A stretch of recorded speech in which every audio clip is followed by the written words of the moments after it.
legacy Twitter heuristics. Now, the problem is that it's like as you delete these heuristics, it turns out the one heuristic, the one bug was covering for the other bug. I'm going to start something which you call truth GBT, a maximum truth-seeking AI that tries to understand the nature of the universe. And I think this might be the best path to safety. To launch his own artificial intelligence, and this weekend he did. Yesterday, Elon Musk debuted Grok, the newest AI chatbot to hit the market. The xAI launched the tech to a select group of X users to test it out. The company describes Grok as a rebellious streak. For years, Elon Musk has been one of the loudest voices warning humanity about the dangers of artificial intelligence. But now, he's not just warning the world. He's building the very system he once feared. And according to him, it's almost here. He calls it Grok 5, and he claims it might just be the first true AGI, artificial general intelligence, ever created. If that's true, this could be one of the most important moments in human history. But before we start believing Musk's prophecy, let's slow down and see what's really going on. Just days ago, Elon Musk posted something that sent shockwaves across the tech world. He said, "Wait until you see Grok 5. I think it has a shot at being a true AGI." That statement alone set the internet on fire, because Musk has never said that before. He's built rockets, cars, satellites, but he's never claimed his software was close to human-level intelligence. Until now. So, what makes Grok 5 so special? To understand that, we need to look at where it came from, and why Musk believes his team at xAI can pull off something even OpenAI hasn't achieved yet. Grok began as Musk's answer to ChatGPT, a system he believed had gone too woke, too censored, too corporate. While OpenAI focused on building safer, politically filtered models, Musk took the opposite path. He wanted truth, raw, unfiltered reasoning. A model that didn't just imitate human thought, but challenged it. Grok 4 already surprised everyone. On internal tests, it reportedly matched or even surpassed GPT-4 on reasoning benchmarks like ARCAGI-2, one of the toughest intelligence tests in the world. That was enough to grab everyone's attention.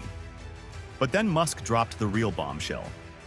He said Grok 5 will arrive before the end of this year, and that it will be, quote, crushingly good.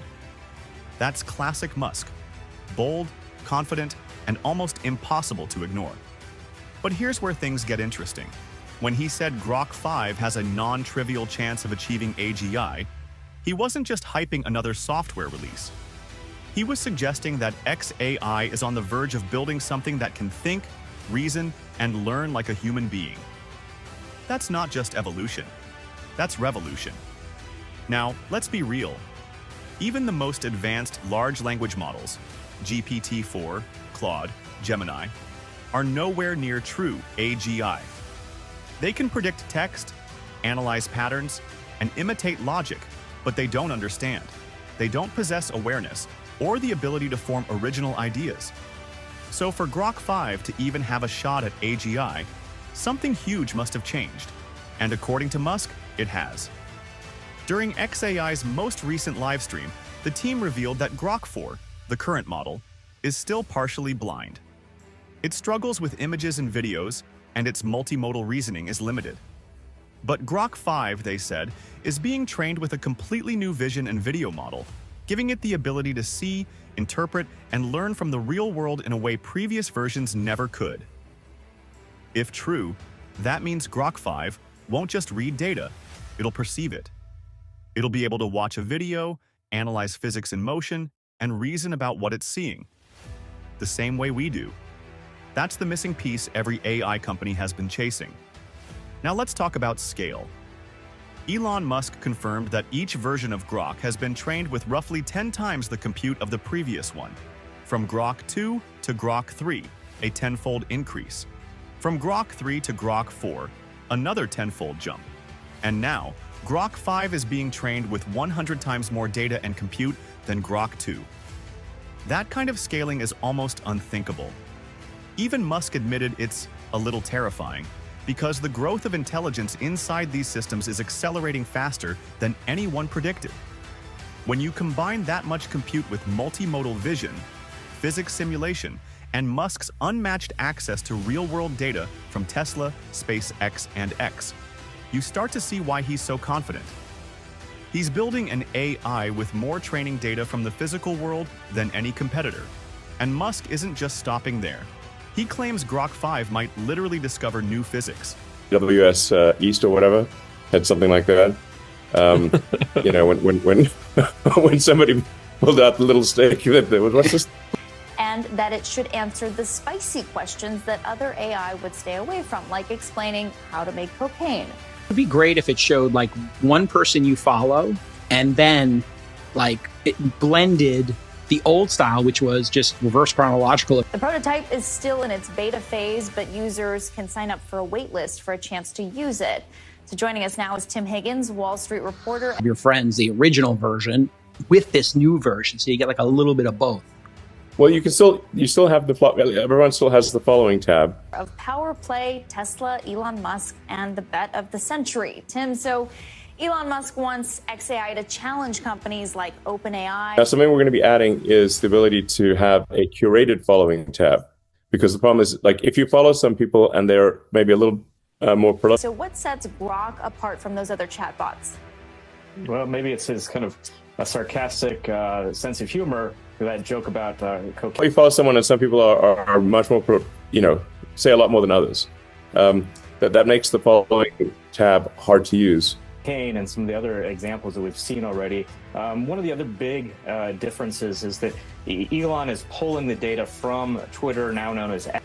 So we're going to add an option where you can have the following tab be curated. So Grok will say, what are the most interesting things posted by your friends? X, and he's promising that it's going to be more real-time data that's feeding that system, whereas one of the criticisms against OpenAI is... And we'll show you that in the following tab. It will also give you the option of literally seeing everything.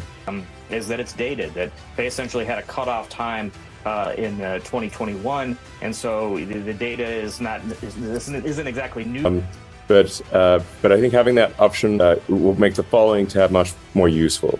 So it'll be a curated list of people you follow. When you're asking your questions. So back in March, Elon Musk signed a letter calling for a pause on AI. Just a few days ago, though, during the UK AI summit. Ideally, the most interesting stuff that they've said, which is kind of what you want to look at. And then mostly fix the bug, which would way too much of something. He signed a declaration aiming to combat AI risks. He even said this during the summit. Let's take a listen. I think AI is one of the biggest threats. We are, for the first time, we have a situation where there's something that is going to be far smarter than the smartest human. A particular subject matter. And then the really big change, which is where Grok literally reads. Tim, what do you make of that? Are these actions just for show? Yeah, the paradoxes of Elon Musk, right? On one hand, this is the end of humanity. On the other hand, he's racing towards it. Everything that's posted to the platform, which we're actually, there's about 100 million posts per day. It seems as if he's kind of saying to the world that he's really worried about this technology and he needs to be involved with it to ensure that it's done correctly. So it's 100 million pieces of content per day. And I think that's actually maybe just in English. I think it goes beyond that if it's outside of English. That's essentially what he's been arguing. And, we'll see here. He talks about how in order to avoid a Terminator-like future, you've got to... So Grok is we're going to start off reading really what Grok thinks are the top 10 million. Do that, essentially. And that's kind of the road he's going down. You touched on this earlier. Grok has access to data from X, formerly Twitter. Of the 100 million. And it will actually read them and understand them and categorize them and match them to... Which XAI says will give it a leg up. Tell us more about that. How is that going to work? One of the examples that Elon provided from the system was he had just been on the very popular podcast Joe Rogan. It's like, this is not a job humans could ever do. And then once that is scaling reasonably well, we'll add the entire 100 million. He asks, what was Joe wearing during that podcast? And so his system could kind of describe it, whereas OpenAI's system, it really didn't have the ability to do that. So it's literally going to read through 100 million things and and show you the things that it thinks out of 100 million posts per day. And that's kind of what I was mentioning earlier, is that it basically was taking data. OpenAI was taking data in the past and building a system going in, and that's what it's using right now. What are the most interesting posts to you? How much of Colossus will that take? Like, a lot of work. Yeah, that's like, is it tens of thousands? Now just today, the company OpenAI was announcing that they're going to be bringing that data forward into this year. Of servers, like, to do that every day? Yeah, my guess is it's probably on the order of 50K H100, something like that. Wow. And that will replace search, so you'll be... The data is fresh, because this has been a criticism of it. And that it kind of shows kind of Elon's thinking about one of the advantages they have going forward. Be able to actually search on Twitter and find things in, like, with a plain language. This access to X data that he has tried to cut off or make more valuable to other companies that had been scraping it. He wants to charge them for that. We'll have semantic search where you can just ask a question and it will show you all content, whether that is text. And you can kind of see him seeing that as an advantage. All right, Tim Higgins, thank you so much. We appreciate your time. Pictures or video that matches your search query semantically. How's it been? 3 years in. It was a 3-year anniversary. That's not a joke or an exaggeration. He said it directly. He believes Grok will reach a point where it can analyze scientific principles, detect unseen patterns, and generate original hypotheses that even human scientists have missed. If that happens, we're looking at a system capable of pushing human knowledge forward, not just repeating what it's learned. A machine that invents, that creates, that questions reality itself. It sounds like science fiction, but this is exactly what Musk believes is coming. Not in a decade, but possibly within a year. Still, not everyone's buying the hype. Some AI researchers say Musk is being overly optimistic, just like he was with Tesla's self-driving promises.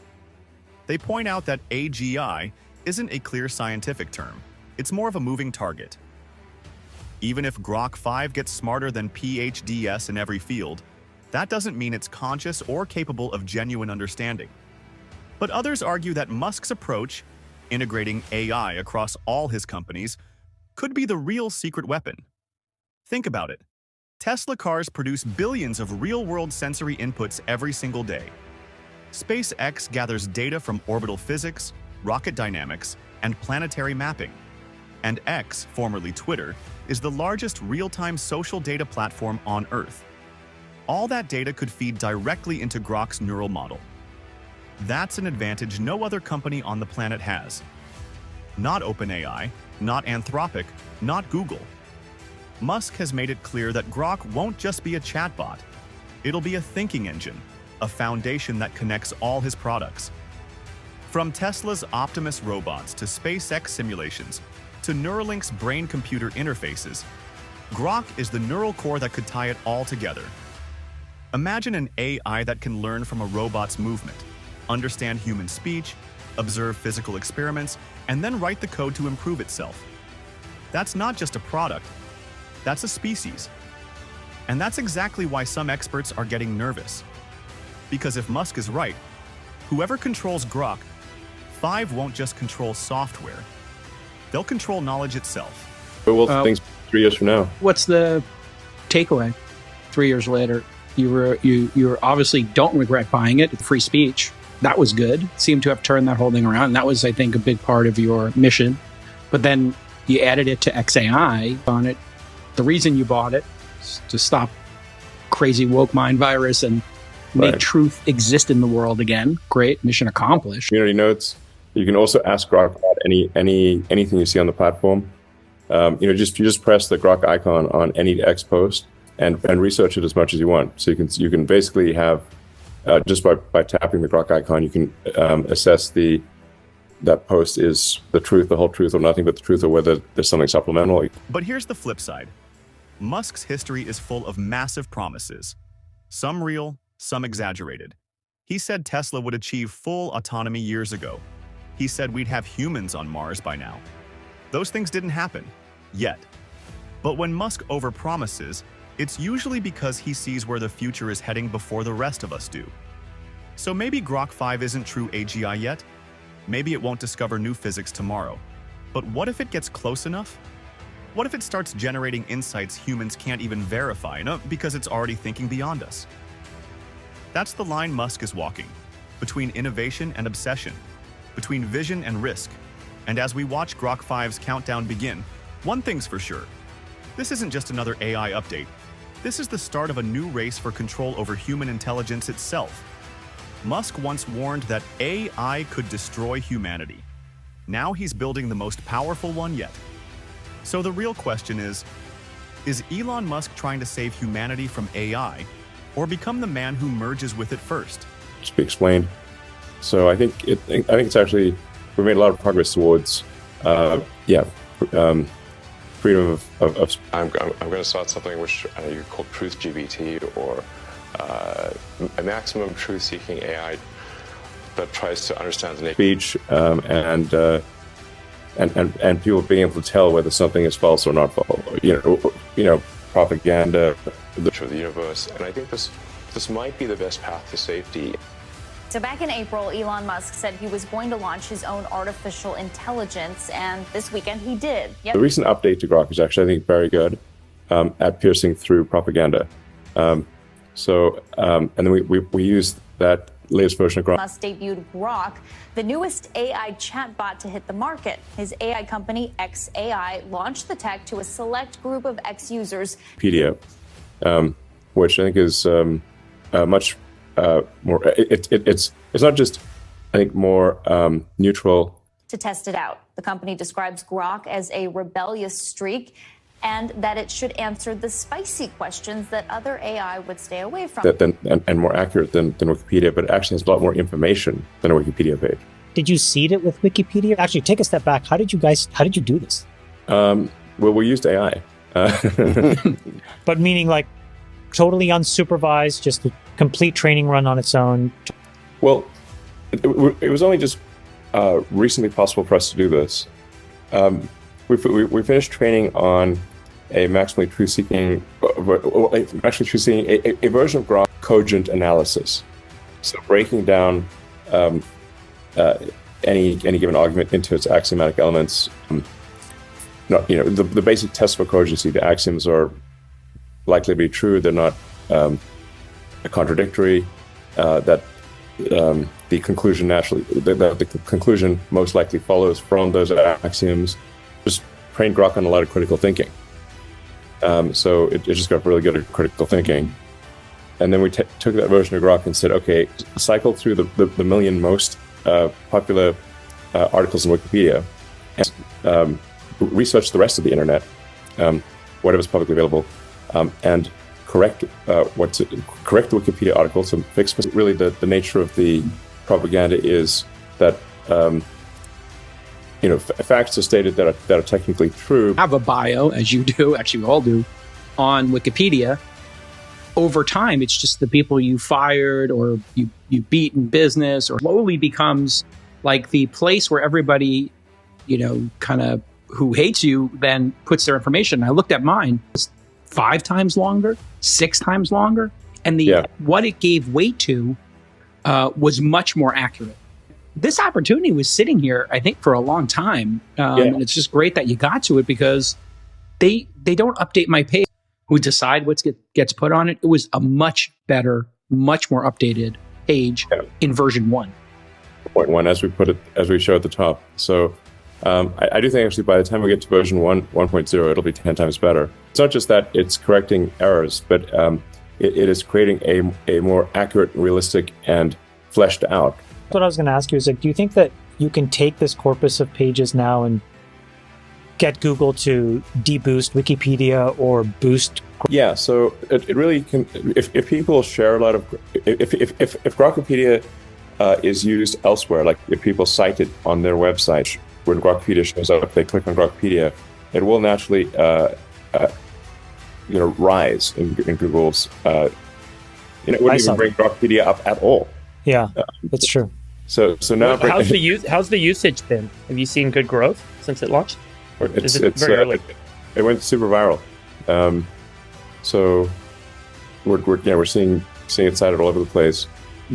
And I think we'll see it used more and more. people, as people refer to it, and people will judge for themselves. When you read a Grokpedia article, add a lot of video.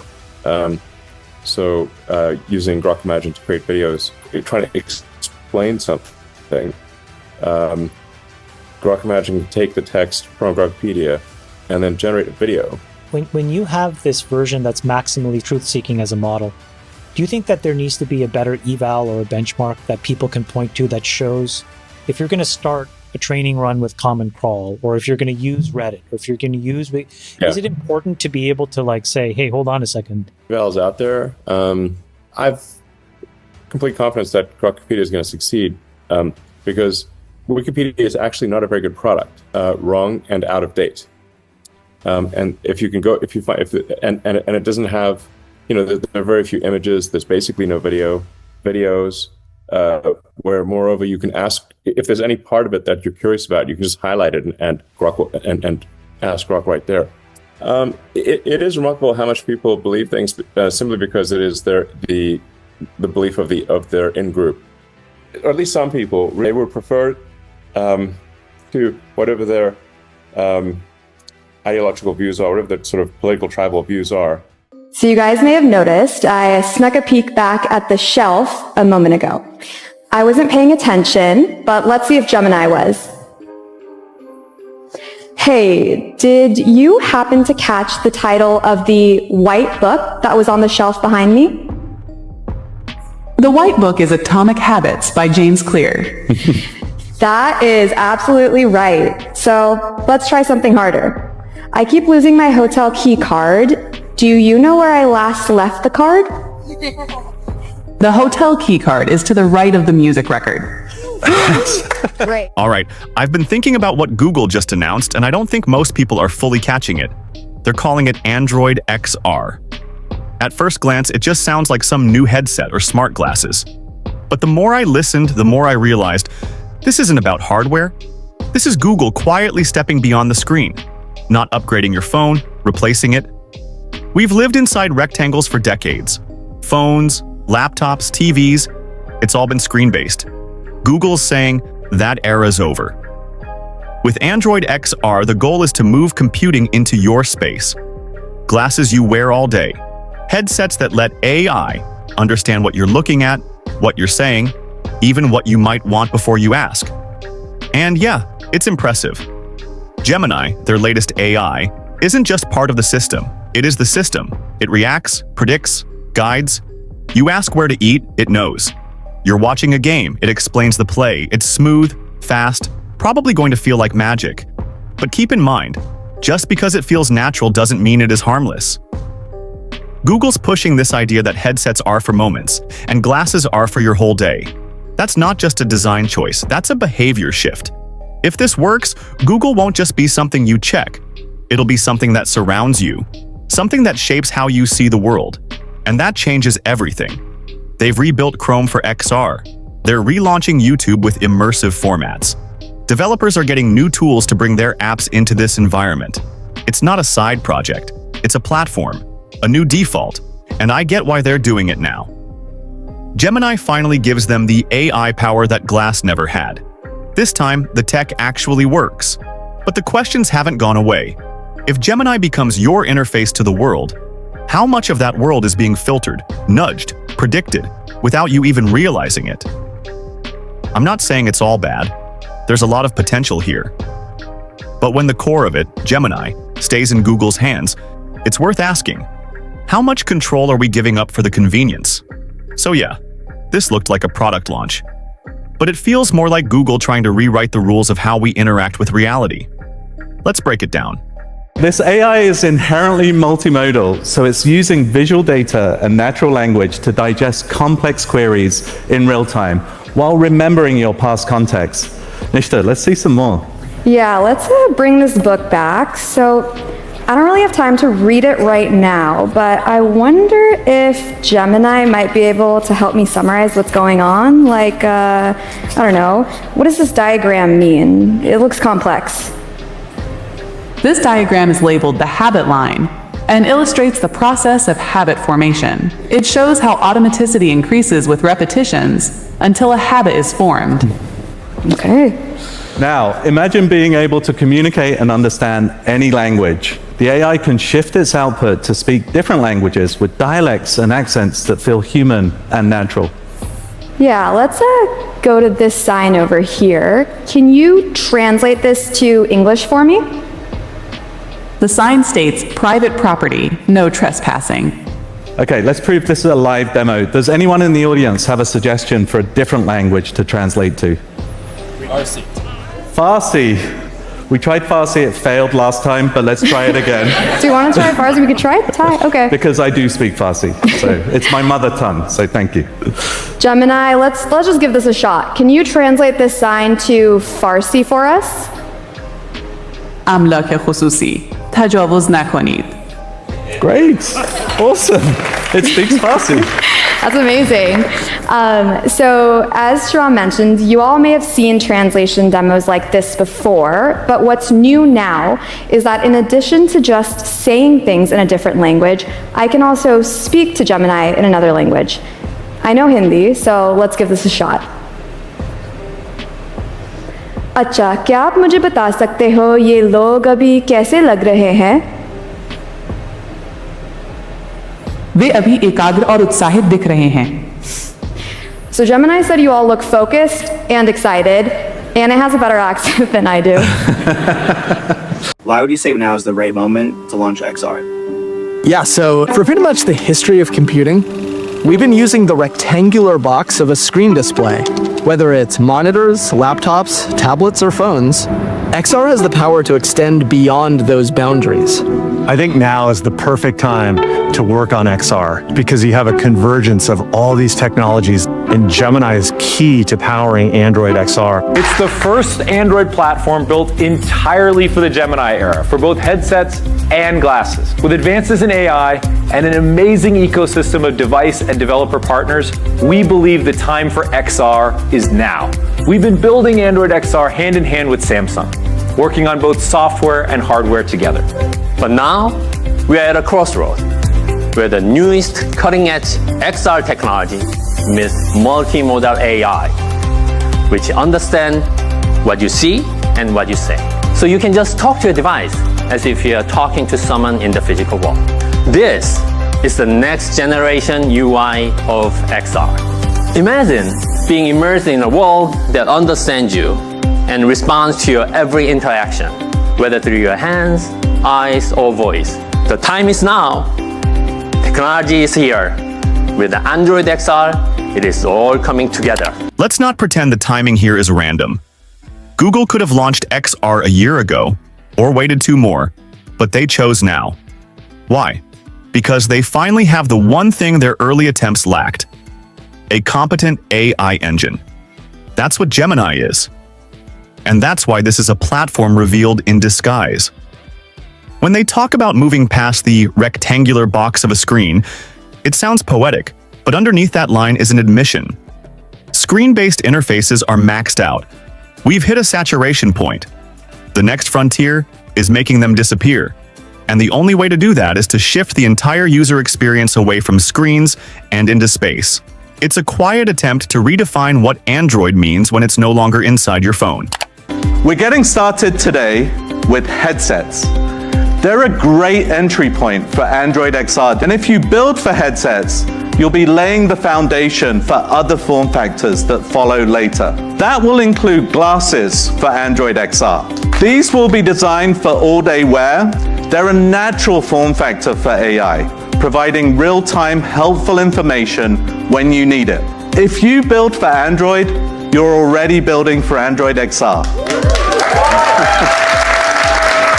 Entertainment comes to life with YouTube and Google TV in totally immersive environments. Photo and video captured in 2D can be converted into a 3D memory for you to experience again and again with Google Photos. With Chrome on XR, you have an infinite, unbounded workspace. And with Google's groundbreaking multimodal AI that understands context, we completely transform the meaning of natural interaction. The first device we designed for Android XR platform is the headset. We see headset as a great starting point because they have unique capabilities that unlock a whole new way to interact with the technology. I'm very excited to present the first device designed for Android XR. Codename Project Muhan. Muhan means infinity in Korean because XR will deliver unparalleled immersive experiences in a truly infinite space. We're thrilled to show you live what it's like to experience Android XR and some of the capabilities of the platform. Hey Gemini, can you show me VR 180 videos of this place?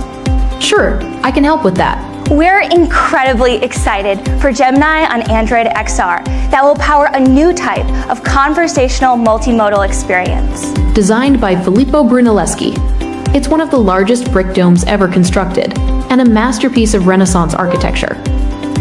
Okay, this is amazing. I definitely have to visit here, but I want to find some restaurants nearby. I'm sure we could find a place in New York. Maybe we could take the team here tonight if you're feeling seafood. Hey Gemini, can you take me to this restaurant? Sure, I can take you to the Clam in New York. The underlying technology allows us to process inputs from all different kinds of signals, much like you process the real world. The magical thing about XR is that it's moving computing to a place that's truly as natural as you can imagine it. Android XR is our new platform for headsets and glasses. It offers some of the best tools for developers to use, and it reduces a lot of the friction. What's quietly revolutionary here is the way Google frames XR as an environment, not a feature. By saying it can process signals like you process the real world, they're implying a system that listens, watches, and reacts constantly. That's omnipresence. The problem? No one's really asking for that. Google's betting that if they can make the interface seamless enough, if it just feels like magic, then we'll skip right over the privacy questions. But that assumption is risky. Passive interfaces don't just require trust. They demand it. And unless Gemini can prove that it's more than just another data-hungry observer, people may reject this vision before it even leaves beta. Still, if they pull it off, Android XR becomes the new default layer for everyday computing. Not because people asked for it, but because it just sort of showed up and worked. Today, we're excited to launch the developer preview of the Android XR SDK. You'll have endless opportunities to create and develop for this computing platform, using familiar tools and open standards created for XR. For Android developers, we're extending the tools and frameworks like Android Studio and our Jetpack libraries to XR. And for Unity developers, we'll support Unity's editor and popular XR packages. You'll be able to share your apps the same way you always have as we open the Play Store to XR. Now, you're probably wondering, how does this all work with existing apps and games? They'll be available on Android XR out of the box, and your existing compatible apps can work without any additional effort. Our APIs, tools, and guidance for building for XR are available today. As a developer, I'm thrilled to introduce YouTube on Android XR. We've redesigned our app from the ground up with immersive video formats, spatial audio, and a vast content library. XR opens up new ways to watch. YouTube leverages Android XR's unique capabilities to deliver an unparalleled immersive viewing experience. Users can enjoy both 2D and spatial content with support for pass-through and immersive environments. We're breaking content outside the rectangle and into the world around you. We believe Android XR with Unity will drive a new era of XR adoption and experiences. Starting today, you'll have access to the public experimental version of Android XR to start building your apps and games in the Unity engine. We're taking our mixed reality tools and capabilities to the next level with Unity 6. We've been in this space since Google Glass, and we have not stopped. Things like AR Core, the Geospatial API, Lens, Live View, Translate, and now Gemini.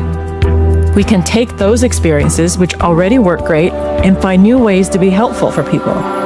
When we talk about headsets and glasses, we think about headsets as episodic products that you put on for a specific reason. When you're watching the game, Gemini could break down everything about Freddy's Grand Slam. Here's where things get especially strategic. Google reminds us they've been in this space since Google Glass, but they don't dwell on it. Why? Because Glass was a failure, but it was also a foundation. The tech didn't work, but the concept did. Fast forward a decade and every piece of that ecosystem, AR Core, Live View, Lens, is back. This time propped up by something Glass never had. AI that actually understands context. Then there's Gemini. It's not just plugging into XR, it is XR. When they say it can tell you about a baseball grand slam while you're watching it, it's predictive computing. The system is learning what to say before you ask. Whether that's helpful or unsettling depends on how deeply you trust Google to filter your reality. 6 years ago, we launched AR Core. Since then, you've amazed us with what you built on the world's largest AR platform, now on over 1 billion Android devices. You've reimagined how your users connect, watch, learn, play, and work. 2 years ago, we launched the AR Core Geospatial API, opening up new possibilities for large-scale, location-anchored AR experiences. We've seen thousands of developers using this to create helpful and engaging journeys for their users, and we're taking the next step to build a unified platform for the future of XR. Today, we're excited to launch the developer preview of the Android XR SDK. You'll have endless opportunities to create and develop for this computing platform, using familiar tools and open standards created for XR. As a developer, I'm really excited about this. I'm constantly in search of new technologies and new ways to entertain, inspire, and to tell stories, to create groundbreaking experiences for people. That's why I'm thrilled to announce our most exciting project to date, Asteroid. It's an immersive, interactive film app that's launching on Android XR. As very early advocates for XR and the transition from 2D screens to spatial computing, we understand the unique challenges in building for these devices. We are thrilled that Spaces developers will now be able to seamlessly transition their apps to Android XR while continuing to support existing Snapdragon Spaces devices. We look forward to working with Google to extend Android XR platform to more OEM partners, leaders like Lynx, Sony, and XReal, all powered by Snapdragon, to achieve scale and reach its full potential. Visceral incarnation of any 3D space or spatial environment you could think of. I can't wait to spatialize old videos. It'll feel like you're right in your memories again. And then we think about glasses as all-day products that you use to get value throughout your day. Our technology really enables us to shrink down the displays that go into the glasses. We'll see more of these highly portable devices that will more and more look like the ones I'm wearing right now. This quietly draws a line in the sand between headsets and glasses, and it's more philosophical than it sounds. Headsets are opt-in. You wear them with intent. But glasses? Glasses are ambient, persistent. They don't interrupt your day, they live inside it. And that's the angle Google's really going for here. XR glasses aren't for escaping reality, they're for layering it. They're betting people will wear something that doesn't just show you information, but interprets the world for you. That's the future of perception. Even the throwaway line about spatializing old videos reveals a huge ambition: memory manipulation. If Gemini can reconstruct your past in immersive environments, what does that mean for how we experience history or trauma or nostalgia? They're psychological experiments. With glasses, you'll feel like you're a local, no matter where you are. There's no way we could build this platform other than collaborating very closely. We've been working with Samsung for a number of years, and so we look for opportunities where we could really marry each other's strength in creating something new. This might seem minor, but it reveals everything about Google's design philosophy. When they talk about shrinking the displays and wanting devices that look like the ones I'm wearing now, They're framing invisibility as innovation. Think about it. Apple made a spectacle of Vision Pro. Google is trying to do the opposite. They want their XR system to vanish into your face. Not because it's modest, but because it's strategic. The less people notice the tech, the more naturally it embeds into routine. And once it's there, it's very hard to remove. Even their claim that glasses will help you feel like a local anywhere hints at a kind of algorithmic empathy. Your AI doesn't just speak the language. It interprets tone, reads signs, decodes culture. At least that's the dream. The problem is, dreams like that often come with surveillance. From software and UX to hardware, cross-functional partners across both companies have worked seamlessly around the clock as one team to build a powerful XR platform. We've learned that we can build the best platforms with an ecosystem of developers, designers, and device makers. A lot of deep collaboration happens for us to bring the best solution to the ecosystem, to the platform, and to the users. Alone, you can go fast, but together you can go far. And the only way we'll get there is if we build this together. And now we get to the alliance, the part Google always keeps quiet until they need scale. Samsung is the bridge to the mass market. If you want XR to work on a global level, you can't build it alone. And Google knows this. That's why they're showing their hand here. The language is careful, cross-functional, ecosystem, collaboration, but make no mistake, this is a supply chain moment. The XR platform they're describing is an infrastructure project, one that spans design, chipsets, sensors, and AI models that have to run seamlessly across devices made by different companies. But here's the real kicker. For all the talk of community and collaboration, what Google's building is closed. Gemini doesn't belong to the world. It belongs to Google. So even as they open source parts of Android XR, the brain behind it will always be theirs. So let's cut through the marketing. This wasn't an announcement about glasses. It was a reveal of Google's attempt to redefine the rules of engagement for computing itself. By combining spatial interfaces with Gemini, Google is trying to control the platform that mediates your entire day. From translation to memory, from navigation to behavior. What makes it unexpected is how quietly they dropped it. No flashy stage, no bombastic demos. Just a low-key rollout of something that, if it works, could turn your next pair of glasses into the most powerful and invisible computer you own. Whether that future is exciting or dystopian depends on how you feel about an AI system that watches, listens, and helps. All the time. Thanks for watching. If this breakdown helped you see the bigger picture, give it a like, share your thoughts in the comments, and don't forget to subscribe. We've got more deep dives coming soon. One top executive from OpenAI says that they'd be interested in buying Google's Chrome browser if regulators make Google sell it. Well, that came out during testimony at Google's big antitrust trial. A judge already ruled last year that Google has a monopoly in online search and ads. Well, Google hasn't offered to sell Chrome, and they are planning to fight any ruling that forces them to. Some mechanics around that on the Chrome side.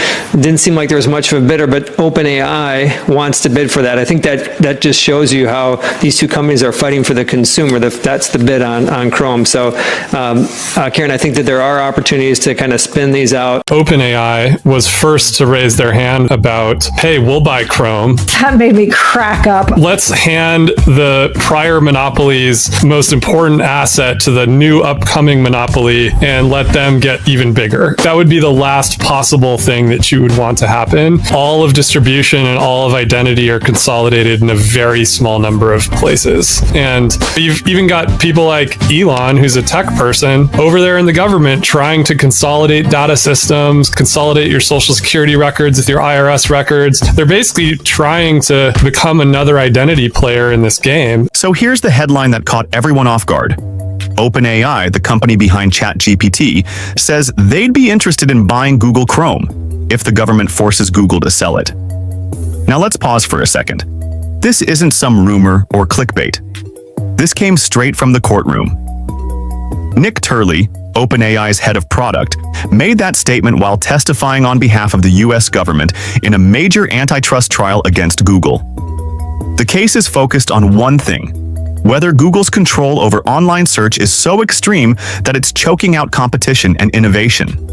And that's where Chrome comes in. Chrome isn't just a browser. It's the most used gateway to the internet, used by nearly 2/3 of all internet users. That's billions of people. And because it's tied directly to Google Search, Google Ads, YouTube, and their AI product Gemini, it's part of a much bigger ecosystem. Whoever controls Chrome doesn't just control a browser. They control access to the flow of information and, let's be real, a ton of money. That's why this move from OpenAI feels so bold. It's not just a casual interest, it's a signal.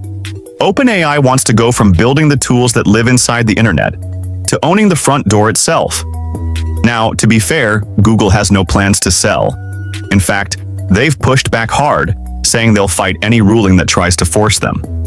But just the fact that Chrome is even being discussed as a possible asset to break off tells you how serious this trial is, and how real the threat is to Google's dominance. Now, from OpenAI's perspective, this makes perfect sense. Turley even admitted they reached out to Google last year to try and license their search technology for ChatGPT. They wanted to improve their responses by giving ChatGPT access to Google's index. But Google shut it down. So now OpenAI's thinking, if we can't partner with you, maybe we'll just take the whole browser when the chance comes. But here's where it gets tricky. Let's say Google is forced to sell. Are we solving the monopoly problem, or just handing it to another player? That's what some people are worried about. You're taking control away from a dominant search company and giving it to a dominant AI company. That's not exactly decentralizing power. It's just reshuffling it.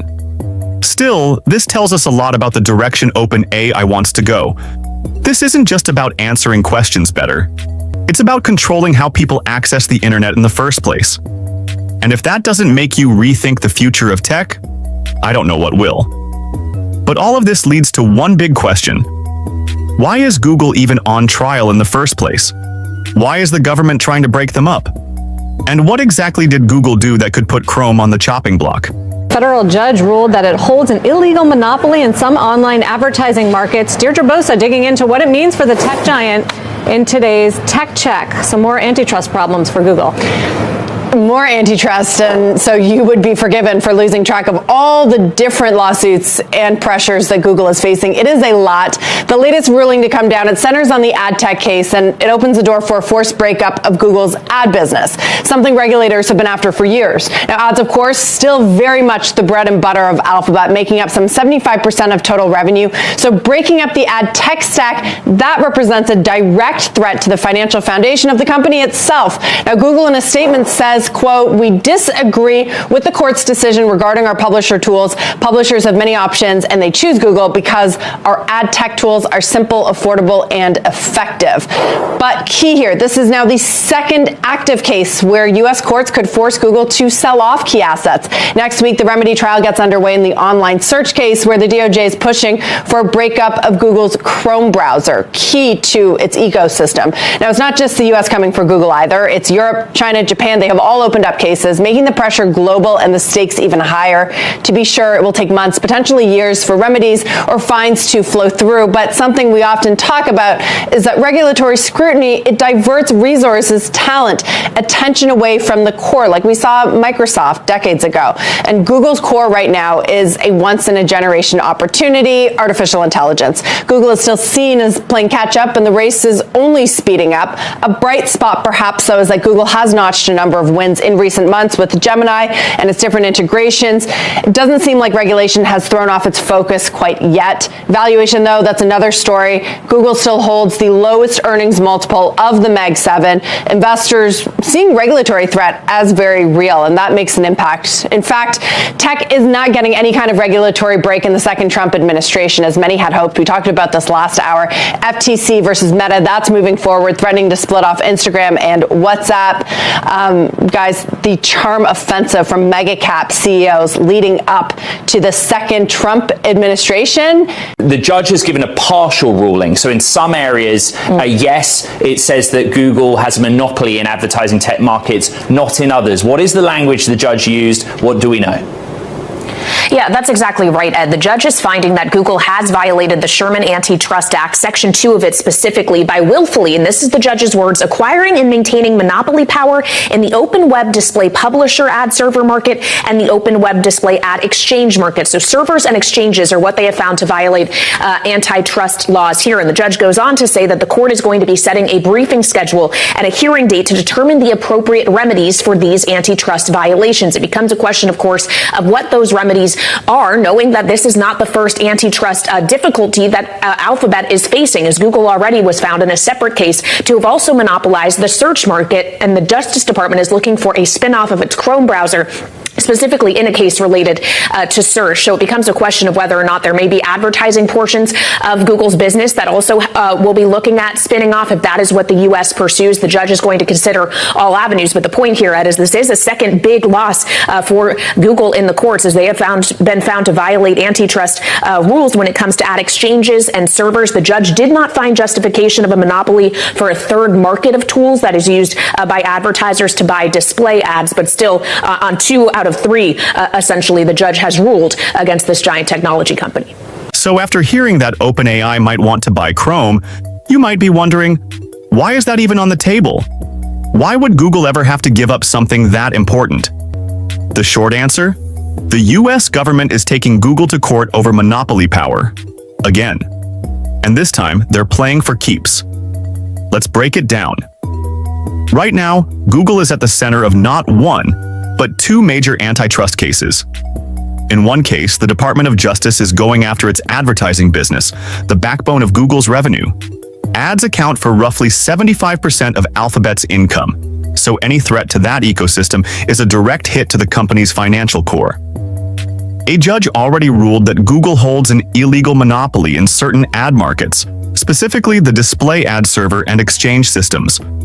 That alone would be enough to keep most companies on defense. But here's where it gets even bigger.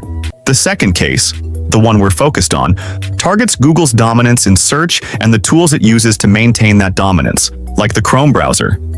Think about it. Chrome isn't just how people browse the web, it's how they get to Google search. And Google has spent years locking in that position. They've made billion-dollar deals with Apple, Samsung, and others to ensure their search engine is the default. That's key because, as Microsoft CEO Satya Nadella said under oath, defaults are everything. Most people never change them, so when the DOJ argues that Google is using Chrome to unfairly maintain control of the search market, it's not a fringe theory, it's strategy. Google controls the browser, they control the search, they control the ads that appear once you search. That's an entire funnel, and here's the kicker.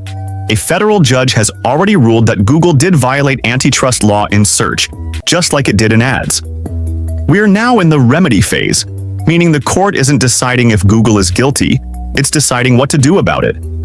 And that's how we got to this moment. The idea of forcing Google to sell Chrome as a remedy.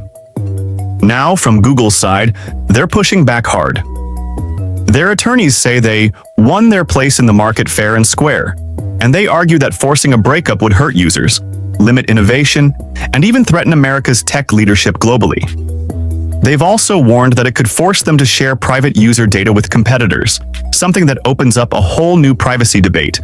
And they're not wrong to be worried, because it's not just the US anymore.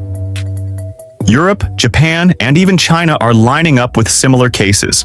The pressure is global, and it's growing. But let's be honest, Google didn't get here by accident.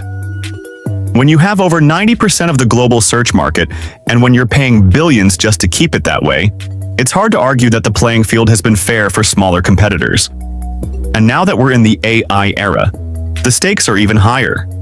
The DOJ is worried that Google could use its head start in AI, through Gemini and deep integration into its products, to push even further ahead and lock out competitors before they even get a chance. Nice. The idea of seeing a robot interact with the world, there's not a person controlling it, yet it's doing all these things. That is the most exciting type of intelligence. I'm a PhD student at Georgia Tech. I work on problems at the intersection of computer vision and robotics, answering the question, how can humans teach robots how to do things by using data that has been captured from an egocentric perspective? We are trying to use what we call human data. We capture how humans interact with the world, and that data gets used to train a robot. We can actually capture this kind of data with ARIA glasses. It really checked the boxes, which is it's recording a front-facing RGB image, it's tracking your hands in 3D space, and it's localizing the glasses. It actually captures the environment, builds a map, and knows precisely where the glass is at any given moment. We have tried to make this an out-of-the-box solution. That means you can put them on, pair your glasses with the companion app, and start recording data right away without writing any code. We look at ARIA as an investment in the research community. What personally motivates me is to see the creativity of how these researchers are solving problems. Oh, stuck. Let the people feel the pain of roboticists. Research partners give us feedback, and we can turn around new features pretty quickly. The most surprising thing was to see ARIA mounted on a robot, but I think it was quite genius. Robotics is a real-time problem. Real-time recognition of behaviors and the surrounding environment is fundamental to robotics. ARIA is such a small form factor, we can just put it on the robot and have it directly control its own body by looking at the world through ARIA glasses. Georgia Tech made use of the ARIA Client SDK, which allows them to directly stream data from the ARIA glasses to a machine that can then do inference with a trained model directly from the sensor stream. This system is a really natural way to collect data that is useful for robotics. I think a lot of people are really excited about this because the promise of scale is much higher than anything else. The more that the egocentric research community standardizes, the more researchers will be able to collaborate. It's really through scaling with the community like this, collectively we can start to solve bigger problems around how things are going to work in the future. When more people can collect this kind of data without conscious effort, we can cover a broad range of scenarios and tasks.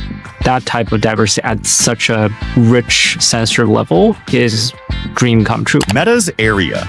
Two glasses represent a leap toward a future where artificial intelligence is deeply embedded in the physical world. And with advancements like this, we're starting to see a pivotal moment in robotics, one that transcends the traditional limitations of how we think about machines. What we're seeing here is a fundamental shift in how machines will interact with the world around them.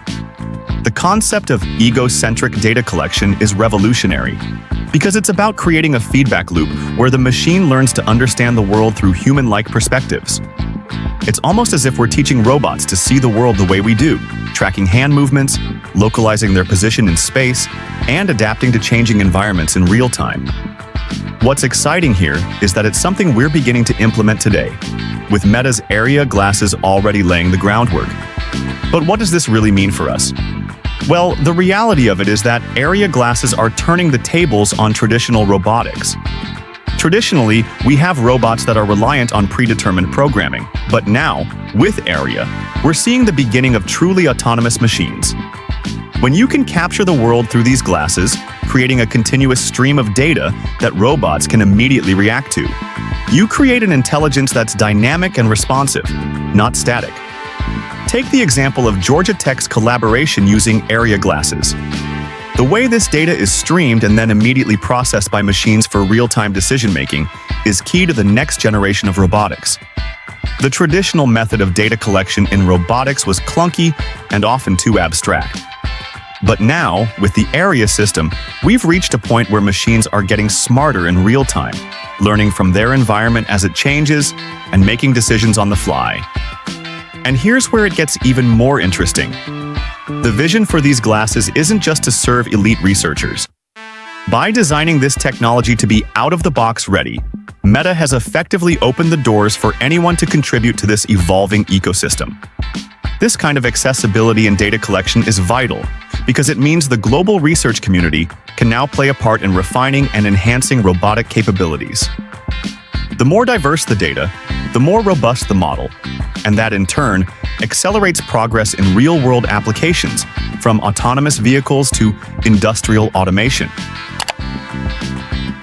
With Project Harrier, we reimagined a wearable device with a sensor suite that could perceive as you perceive, and in doing so enables the development of a new generation of artificial intelligence that has a better understanding of who you are and makes possible new advancements in robotics. Project Harrier, from the outset, was designed to begin a revolution around always-on, human-centric computing. We're excited to announce the next step in our journey, the second generation of Harrier glasses. With Gen 2 glasses, we are building AI capabilities with a deeper understanding of the wearer's context and the environment. Harrier Gen 2 is the perfect tool for researchers pushing the boundaries of AI and AR. What you see here is the same as this. We have upgraded the sensor suite with additional computer vision camera for enhanced location and embody tracking. We have increased battery capacity by over 40% without a weight increase. The device features a contact microphone and spatial microphones. It can distinguish between your voice and those of bystanders. Harrier Gen 2 determines your location, both indoors and outdoors. Advanced eye tracking camera tracks your gaze to understand what you're looking at, and tracks your hand to identify the object you interact with, all while monitoring your heart rate for a comprehensive understanding of your well-being. To introduce the ability to process a lot of the signals on the device in real time. As soon as you do that, you move away from the context of data collection and processing later. Then we can start to interact with the user, not just research what might be possible, but actually experience it. Help me pick up some red onions. Taking you to red onions.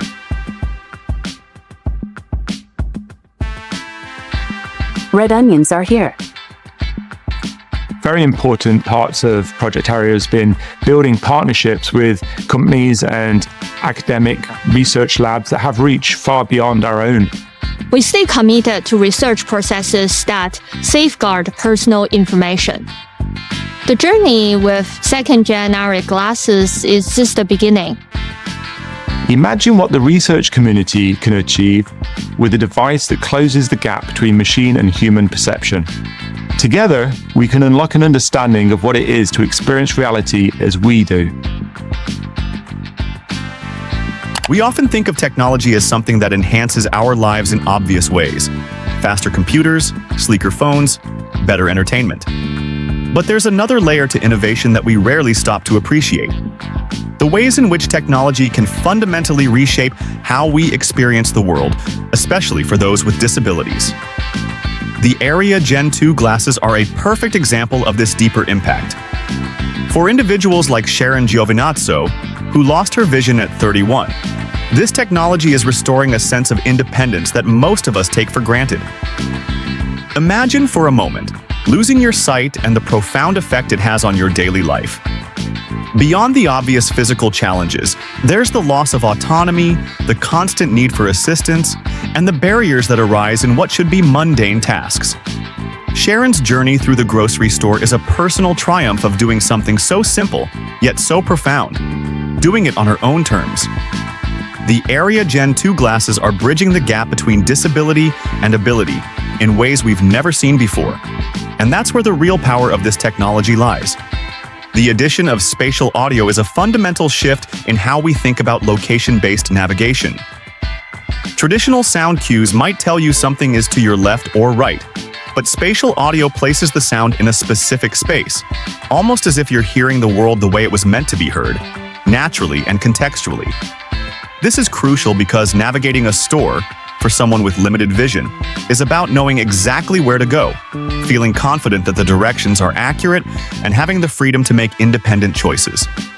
The Harrier glasses take something as simple as picking apples, something that most of us don't think twice about, and make it an exercise in empowerment.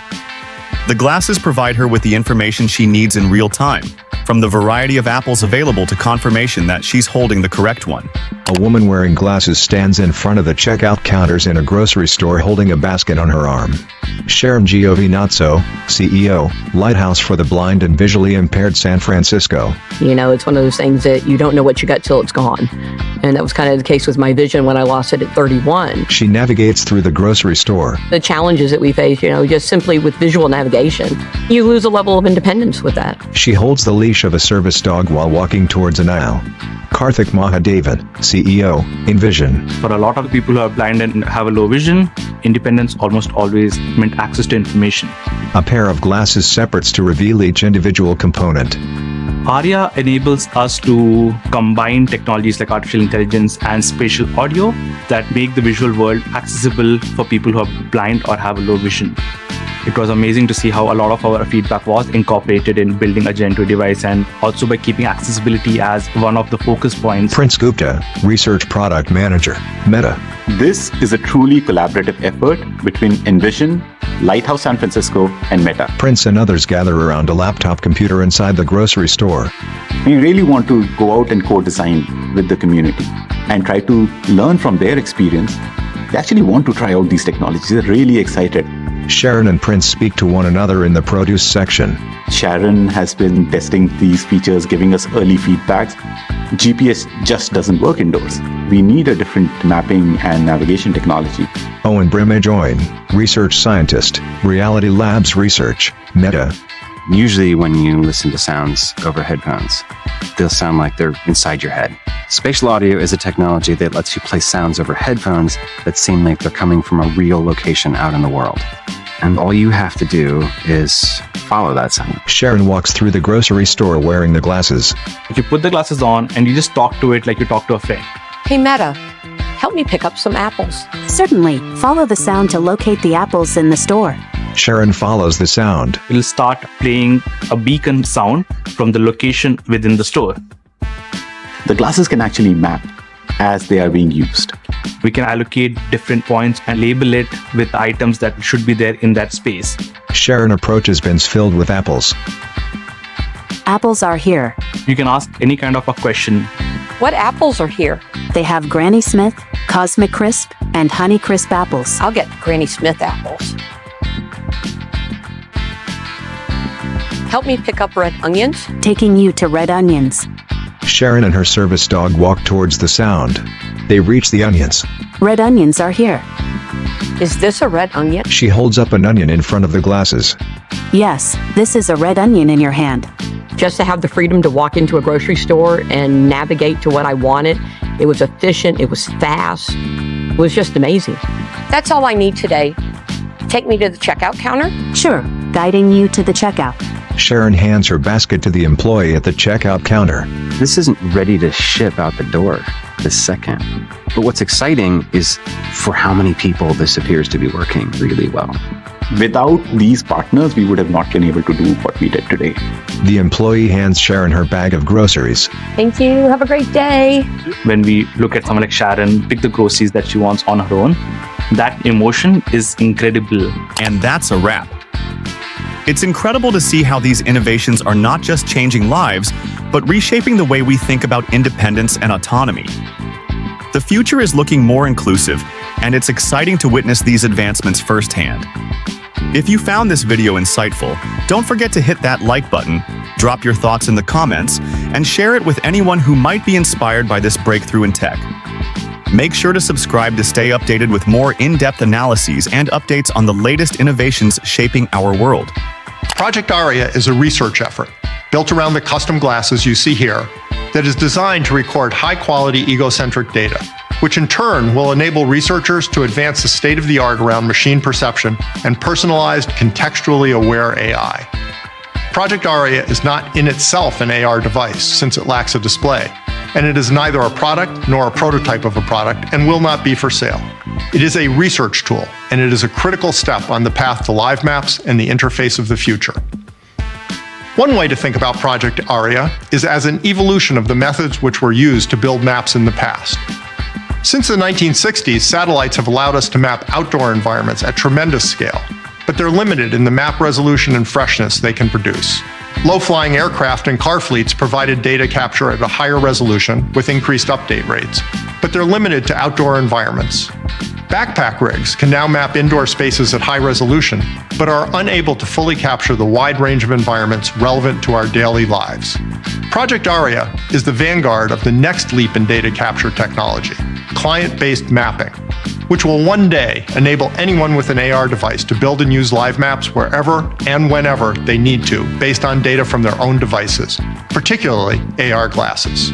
The use of egocentric data will make it possible to construct higher resolution maps that are dynamically updated at a much higher frequency, and will enable mapping of a far greater spectrum of environments than has been possible with any previous mapping technology. In addition to enabling state-of-the-art research into map building, Project Aria will let researchers explore what data AR glasses will need to capture in actual use, and how AI can most usefully leverage that data to provide personalized assistance. Let's take a look at each component of Project Aria in closer detail. At its heart, Project Aria is an all-day wearable computer and sensor platform with a powerful mobile-class processor, all wrapped up in an ergonomic glasses form factor weighing under 70 grams. The device is controlled by the wearer using a mobile companion app, which communicates via an encrypted low-energy Bluetooth link. As Boz noted, once a data sequence has been recorded and the device is placed on charge, data is uploaded to Facebook's research servers and kept in quarantine, meaning it's not made available to researchers. During the quarantine period, participants can delete segments of captured data from the system without accessing the raw data. Thanks for watching, and I'll catch you in the next one, where we continue to explore the technologies that are truly changing the game.